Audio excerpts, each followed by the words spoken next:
La Biblia no siempre grita, no siempre se impone como un trueno, desde los cielos o como una zarza, ardiendo que no se consume. A veces, la Biblia es un susurro, un eco antiguo que recorre los pasillos del alma cansada, un aliento que se cuela entre los temores de la noche y la incomprensión del día.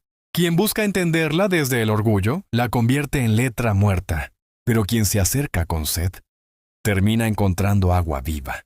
Esta no es solo una colección de libros, es una historia en la que el alma humana tropieza, llora, busca y a veces se encuentra.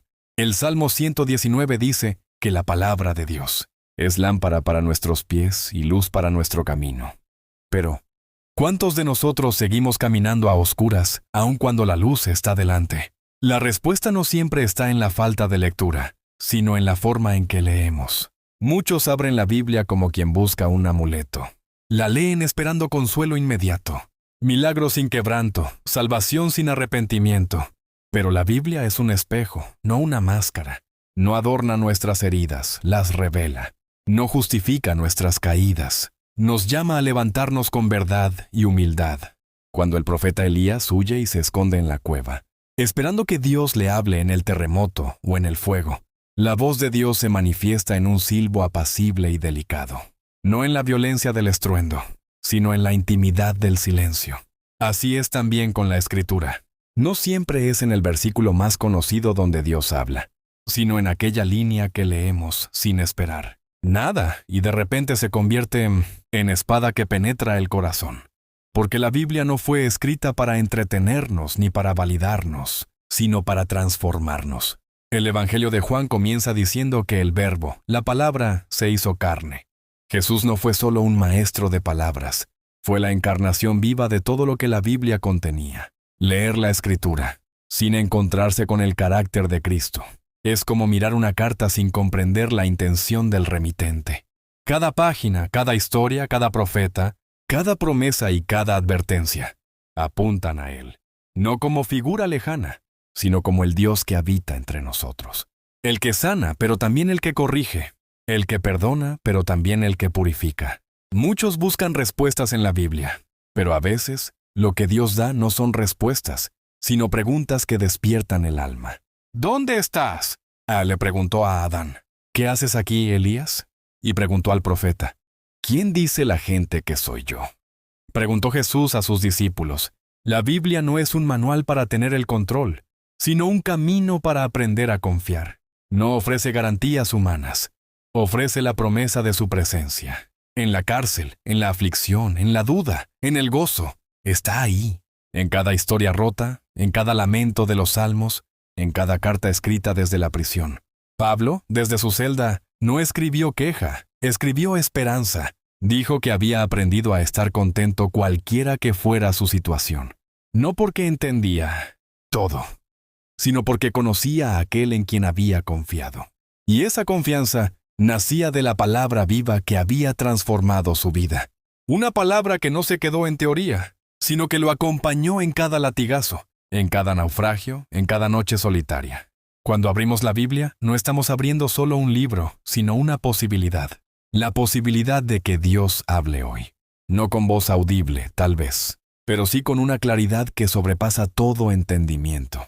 Cuando todo se derrumba, cuando las oraciones parecen no subir del techo, cuando los amigos se alejan y la esperanza se agota, la Biblia se convierte en ese susurro fiel que dice, aún estoy contigo.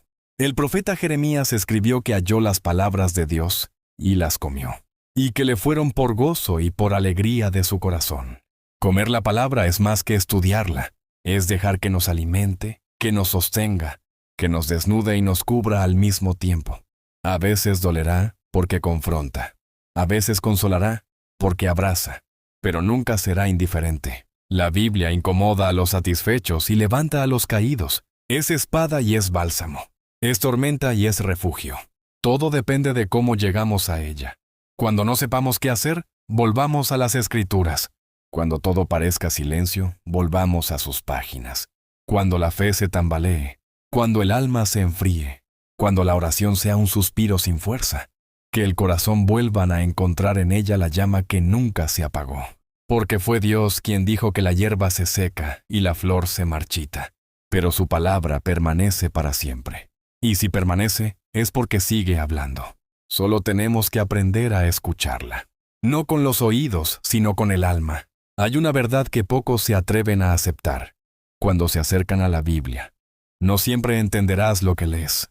No porque el texto sea confuso, sino porque el alma a veces no está preparada para escuchar. Dios no se revela por completo a los ojos del curioso, sino al corazón del quebrantado.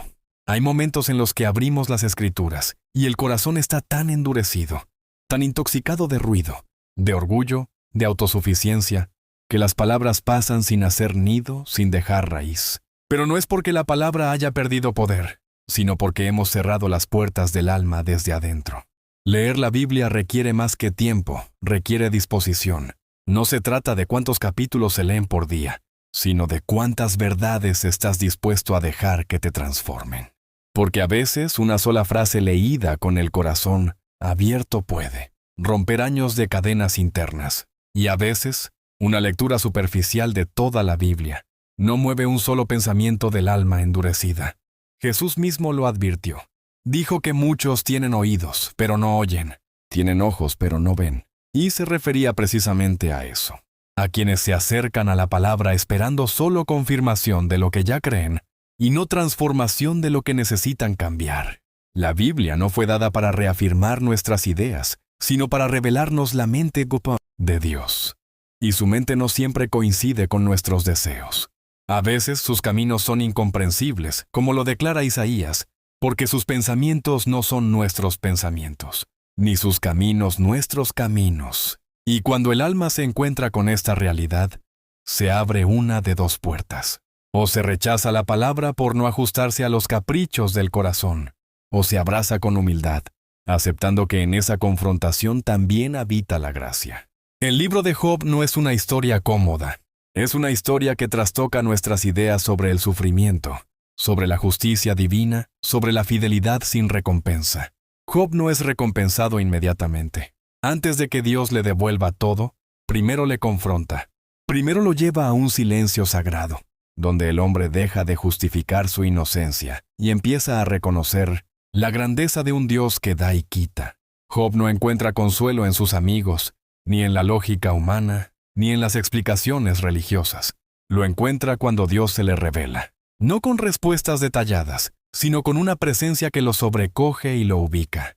A veces, eso es todo lo que necesitamos. No entender el porqué, sino volver a recordar quién está con nosotros. La Biblia no se rinde ante nuestra impaciencia. No está diseñada para ofrecer resultados inmediatos como una fórmula mágica. Es semilla, no pastilla. Requiere tierra dispuesta, tiempo, lluvia, sol y silencio. Y en ese proceso Dios va moldeando. La impaciencia espiritual nos aleja del corazón de las Escrituras. Queremos un versículo que solucione la ansiedad en minutos, un salmo que disuelva el miedo de la noche, una promesa que borre años de dolor. Pero Dios no trabaja con atajos. La Escritura no es una puerta de escape, es un camino de formación. No está allí para calmar tus síntomas, sino para sanar tu raíz. Y sanar duele, porque implica romper, abrir, exponer. Pero también restaurar, fortalecer, resucitar. Cuando Jesús fue tentado en el desierto, respondió con la Escritura, no con opiniones, no con emociones, no con estrategias humanas, con la palabra. Y no fue un acto teatral, fue una respuesta real desde la profundidad de su alma. Jesús no citó versículos porque sí, sino porque habitaban en él. Porque antes de que se escribiera sobre él ya era el Verbo. Él conocía el poder de cada palabra inspirada, no solo como letra, sino como espada viva. ¿Y nosotros? ¿Qué lugar ocupa la Biblia en nuestra batalla diaria? ¿Qué arma usamos cuando el enemigo susurra mentiras? ¿Cuando el temor amenaza con ahogarnos? ¿Cuando el alma se cansa de esperar? Si la palabra no está viva en nosotros, si no la hemos sembrado, no brotará fruto cuando lo necesitemos, porque nadie cosecha donde no ha sembrado, y nadie vence batalla sin espada. La Escritura tiene el poder de consolar al que llora, de incomodar al que duerme y de despertar al que se ha perdido. Es como fuego encerrado en los huesos. Como dijo Jeremías, que aunque él quiso callar, no pudo, Porque cuando la palabra realmente arde en lo profundo, ya no se puede contener. Transforma lo que toca, limpia lo que está impuro, sana lo que ha sido herido. Pero todo eso no ocurre en la superficie, sino en lo secreto, en ese lugar donde nadie más ve. Cuando lees un pasaje y el corazón tiembla, cuando una historia se convierte en espejo, cuando un profeta te habla como si te conociera, entonces sabes que no has leído un libro, te ha leído Dios. La mayor tragedia espiritual no es la falta de Biblia en nuestras casas, sino la falta de hambre en nuestras almas.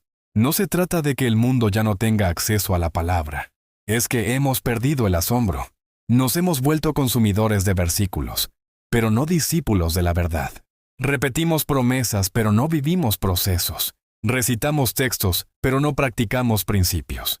Y sin práctica, sin obediencia, sin comunión, la Biblia se convierte en un eco lejano, pero para quien la abra con temor reverente, con deseo sincero de conocer al Dios detrás de las letras, entonces se convierte en un pozo inagotable. De allí brota la sabiduría, de allí emana el consuelo, de allí se levanta la esperanza que no avergüenza.